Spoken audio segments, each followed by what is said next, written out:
Assalamualaikum warahmatullahi wabarakatuh. Perkenalkan, nama saya Bagus Adi Laksono. Saya dari Pendidikan Khusus 2019 kelas A. Dan pada kali ini izinkan saya untuk menjelaskan sedikit materi tentang kitab dari Syekh Nawawi Al-Bantani tentang bab istinja. Pada bagian A yaitu hukum istinja. Batu disebut dengan mutahhir, mukhafif, yaitu alat bersuci yang menghilangkan zat najis saja. Adapun air disebut dengan mutahhir muzil atau alat bersuci yang menghilangkan zat dan bekas dari najis. Diwajibkan bagi seseorang untuk melakukan istinja secara segera ketika takut akan menajiskan selain tempat yang wajib diistinjai, dan ketika hendak melakukan semisal sholat, dan dari setiap benda yang keluar dari farji yaitu najis yang mengotori tempat keluarnya dengan cara dibasuh dengan air dan diusap dengan batu.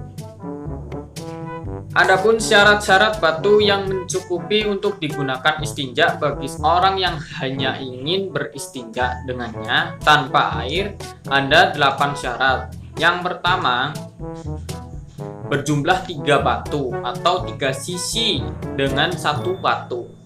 Meskipun najisnya dapat dibersihkan dengan kurang dari 3 batu karena sabda Rasulullah Shallallahu Alaihi Wasallam, dan wajib beristinja dengan 3 batu. Apabila najis hanya bisa bersih dengan lebih dari 3 batu, maka wajib menambahinya. Disunahkan mengganjilkan batu tersebut apabila najis dapat dibersihkan dengan jumlah batu yang jumlahnya itu genap. Apabila najis dapat bersih dengan 4 batu, maka disunahkan untuk menambahkan 1 batu lagi agar jumlahnya itu ganjil. Apabila najis dapat bersih dengan 5 batu, maka tidak perlu menambahkannya karena sudah ganjil.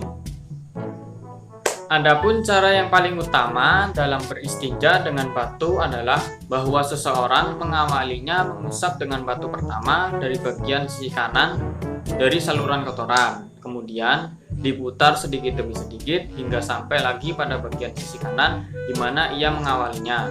Kemudian mengusapkan batu kedua diawali sisi kiri pada saluran kotoran, kemudian dia itu memutar sedikit demi sedikit hingga sampai lagi pada bagian sisi kiri di mana ia mengawalinya, dan kemudian mengusapkan lagi batu ketiga pada sisi kanan dan kiri saluran kotoran dan saluran kotoran itu sendiri secara bersamaan.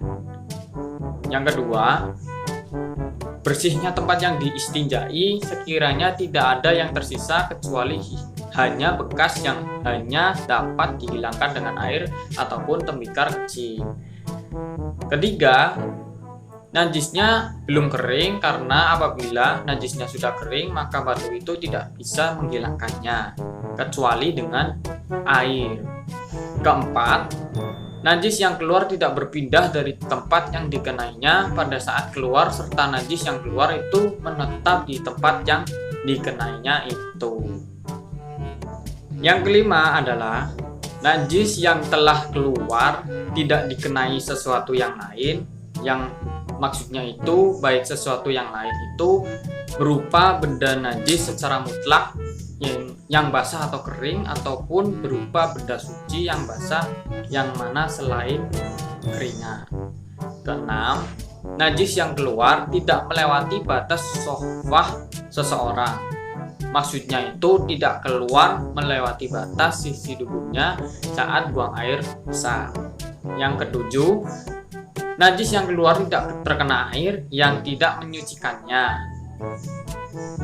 meskipun air tersebut adalah air suci yang mensucikan atau cairan lain selain air, dan juga baik air yang mengenainya itu setelah selesai melakukan istinja dengan batu atau sebelumnya, karena air yang mengenai itu najis menjadi muta najis. Yang terakhir, kedelapan, bahwa batu-batu itu adalah batu-batu yang suci. Dengan demikian, tidak cukup dalam beristinja menggunakan batu yang mutanajis atau yang terkena najis. Pembahasan yang kedua, pembahasan yang mana itu adalah benda-benda yang dapat disamakan dengan batu untuk bersuci atau beristinja. Benda yang dapat dikiaskan atau disamakan dengan batu yang sebenarnya itu dapat digunakan untuk beristinja. Yang pertama, benda itu adalah benda yang suci, karena masalah najis dan suci itu adalah hal yang mutlak dan tidak boleh diremehkan sedikit pun. Oleh karena itu, dikecualikan darinya adalah kotoran kering dan benda yang mutanajis seperti batu untuk bersuci yang mana hukumnya itu mutanajis. Yang kedua, benda itu adalah benda yang keras. Apabila seseorang beristinja dengan basah-basah batunya atau yang lainnya seperti air mawar dan cuka, maka hukumnya itu tidak sah istinjanya. Yang ketiga, benda itu adalah benda yang dapat mengangkat atau menghilangkan najis serta yang merasanya. Oleh karena itu, tidak cukup untuk beristinja dengan menggunakan kaca, bambu yang halus, debu yang dapat rontok, dan bukan debu yang keras. Dan yang terakhir, benda itu bukanlah benda yang dimuliakan. Dikecualikan darinya adalah benda yang dimuliakan seperti makanan manusia, makanan jin, bagian yang terpotong dari manusia, dan bagian yang terpotong dari selain manusia. Tamiyah atau kesimpulan dari semua yang saya jelaskan di atas tadi ya, itu ketika seseorang beristinja dengan air, maka disunahkan baginya mendahulukan kuburnya dan mengakhirkan duburnya. Dan sedangkan apabila ia beristinja dengan batu, maka disunahkan baginya mendahulukan duburnya dan mengakhirkan kuburnya. Mungkin sekian penjelasan sedikit materi dari kitab dari Syekh Nawawi Al-Bantani yang saya jelaskan. Mohon maaf apabila ada kesalahan dari saya, baik kekurangan maupun ucapan dan perbuatan yang tidak mengenakan bagi kalian. Cukup sekian dari saya. Assalamualaikum warahmatullahi wabarakatuh.